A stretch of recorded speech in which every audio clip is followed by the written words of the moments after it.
নমস্কার বন্ধুরা, কেমন আছেন? আজও কিন্তু নিয়ে চলে এলাম কিন্তু সুন্দর একটা ইলিশ মাছের কিন্তু রেসিপি। হ্যাঁ, সুন্দর মানে সুন্দরী।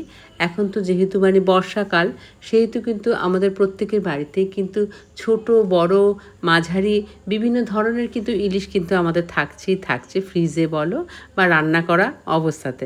তা যাই হোক, আমিও কিন্তু আজকে নিয়ে চলে এলাম কিন্তু ইলিশের তেল ঝাল। হ্যাঁ, খেতে কিন্তু দারুণ হয়েছে। প্রথমে বলি যে আমি কিন্তু সবসময় বলি যে যেই রেসিপিগুলি খেতে সুন্দর হয় সেগুলি কিন্তু আমি আমার বন্ধুদের সামনে রেসিপি নিয়ে চলে আসি আর কি।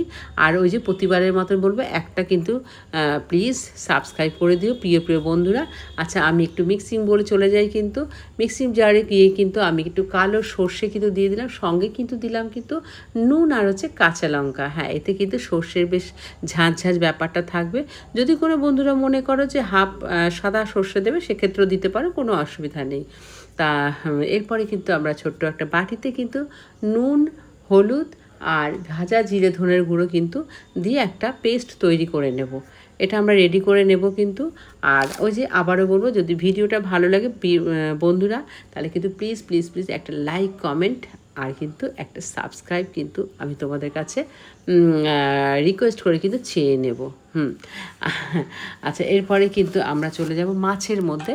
এরপরে মাছের মধ্যে কিন্তু আমরা একটু কাঁচা সর্ষের তেল, নুন, হলুদ আর হচ্ছে লাল লঙ্কার গুঁড়ো একটু মাখিয়ে নেবো, একটু হালকা হাতে বেশ সুন্দর করে কিন্তু মাছটার মধ্যে কিন্তু মাখিয়ে নেবো, যাতে খেতে বেশ আরও সুস্বাদু হয়। আচ্ছা, এরপরে কিন্তু আমরা চলে যাচ্ছি আবারও কিন্তু কড়াইতে চলে যাব।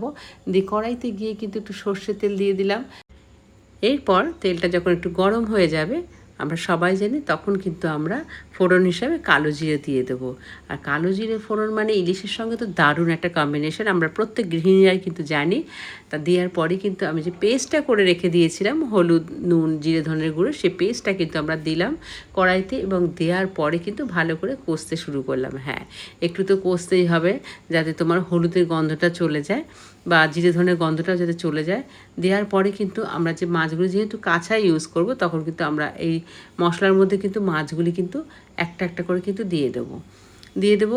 মানে মশলার সঙ্গে কিন্তু এবারে কিন্তু মাছের একটা বেশ একটা ভাজা ভাজা একটা মিশ্রণ তৈরি মানে হচ্ছে আর কি, মানে মেলবন্ধন যেটাকে বলবো আমরা। তা দেওয়ার পরে কিন্তু সব মাছগুলি কিন্তু সাজিয়ে দিয়ে দিলাম। এরপরে কিন্তু কিছুক্ষণ হওয়ার পর, মানে মিনিট 2-3 হওয়ার পরে কিন্তু মাছগুলো তখন আমরা কিন্তু আবার উল্টে দেবো আর কি।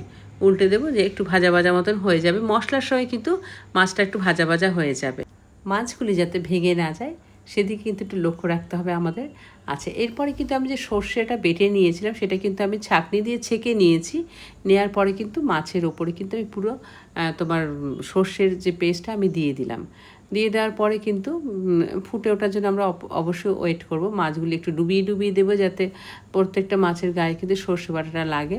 তা যাই হোক, দিয়ে এরপরে কিন্তু আমরা ফুটে উঠেছে, একটু ওপর থেকে কিন্তু চেরা কাঁচা লঙ্কা দিয়ে দিলাম, যেটা কিন্তু ইলিশ মাছের সঙ্গে দারুণ একটা, মানে এটা কিছু বলার নেই। কালো জিরে, কাঁচা সর্ষের তেল, কাঁচা লঙ্কা, এগুলি ছাড়া আর ইলিশ মাছ করা যাবে না। আর ইলিশ মাছ হচ্ছে সবথেকে আমার মনে হয় সহজ পদ্ধতিতে রান্না করা আর কি। তো যাই হোক, হয়েই গেল। দিয়ে এরপরে কিন্তু নামানোর আগানে করে, যেটা আমরা প্রত্যেকেই জানি কিন্তু, যে ওপরে কিন্তু একটু কাঁচা সর্ষের তেল দিয়ে দেবো কিন্তু। ব্যাস, রান্না কিন্তু আমাদের কমপ্লিট। দেখো তো কত ছোট্ট মানে রেসিপি, কিন্তু খেতে কিন্তু অসাধারণ।